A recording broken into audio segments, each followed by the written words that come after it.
Apa itu Alkitab? Tulisan yang langsung diinspirasikan oleh Allah. Pedoman hidup orang percaya.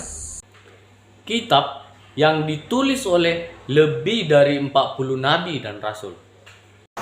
Firman Allah yang tertulis. Adalah firman Allah yang tertulis, ditulis langsung oleh para nabi dan juga para rasul, lebih dari 40 orang. Nah, tulisan mereka satu dengan yang lainnya itu tidak saling bertentangan, karena Allah sendiri yang menginspirasikannya. Berarti Alkitab memiliki otoritas penting dong dalam kehidupan kita. Tepat sekali. Ketika kita percaya kepada Allah, maka kita harus mengakui Alkitab sebagai sesuatu yang berotoritas di dalam kehidupan kita.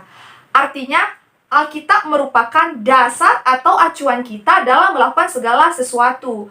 Dengan kata lain, apapun tindakan kita, apapun yang kita kerjakan harus diuji dengan kebenaran Alkitab. Mengapa? Karena Alkitab adalah wahyu Allah secara langsung. Dalam 2 Timotius 3 ayat 16 dikatakan bahwa Alkitab diilhamkan langsung oleh Allah. Tidak ada buku lain yang diilhamkan oleh Allah selain dari Alkitab. Maka dari itu, Alkitab berotoritas dalam segala aspek kehidupan kita. Artinya, Alkitab sudah sangat jelas dan Alkitab itu sudah benar, sehingga tidak mungkin akan terjadi atau didapat sebuah kesalahan. Alkitab sudah cukup dan tidak perlu ditambahkan atau dikurangi lagi. Alkitab merupakan history. His yang berarti Allah dan story yang berarti kisah. Jadi Alkitab itu adalah kisah Allah. Kisah Allah itu tidak akan berubah, baik dulu, sekarang maupun selamanya. Waktu itu tidak akan merubah kebenaran dan kecukupan Alkitab. So, gak ada lagi alasan untuk gak baca Alkitab. Allah tidak terbatas. Kita manusia adalah manusia yang terbatas. Bagaimana ya kita bisa mengenal Allah yang tidak terbatas?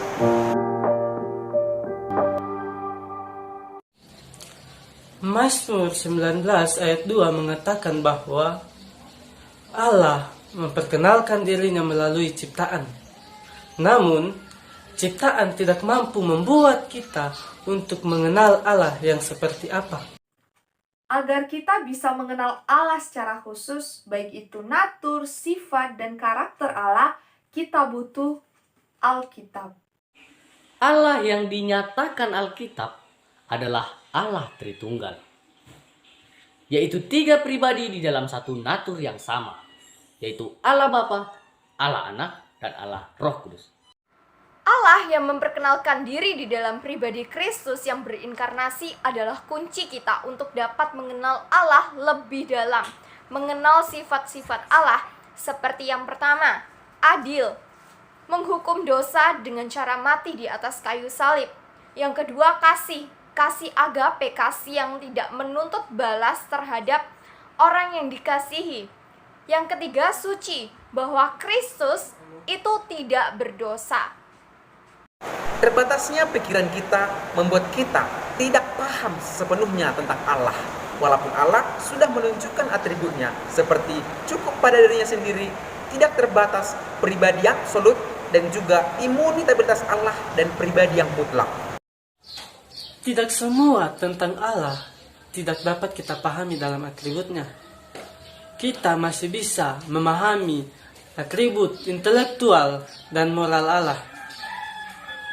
Ketiga pribadi Allah memiliki karakter, hikmat yang ilahi, kekal, tidak berubah, mutlak, dan universal. Penting bagi kita untuk mencari dan mengenal Allah dengan benar, agar kita tidak salah dalam mengenal Allah. Yeremia pasal 29 ayat 13a mengatakan bahwa apabila kamu mencari aku, maka kamu akan menemukan aku. Jadi, mau tahu cara mengenal Allah dengan benar? Ku kasih tahu caranya. Baca Alkitab.